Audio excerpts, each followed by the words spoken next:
दर्यापूर कृषी उत्पन्न बाजार समितीतील भगवा दुपट्टा प्रकरणावरून शिवसेना शिंदे गट आक्रमक झाला असून संबंधित संचालकाने शेतकरी, मापारी व हमालांना भगवा दुपट्टा घालून येऊ नका अशी दमदाटी केल्याचा आरोप करण्यात आला आहे।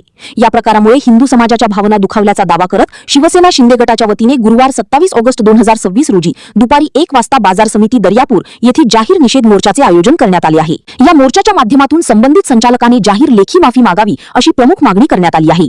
तसेच उपनिबंधकांनी संबंधित संचालकास बडतर्फ करावे आणि समाजात तेढ निर्माण केल्याचा आरोप असल्याने संबंधितांवर पोलीस कारवाई करावी अशा मागण्याही करण्यात आल्या आहेत। शेतकरी, मापारी, हमाल आणि नागरिकांच्या भावना व धार्मिक श्रद्धांचा आदर केला पाहिजे।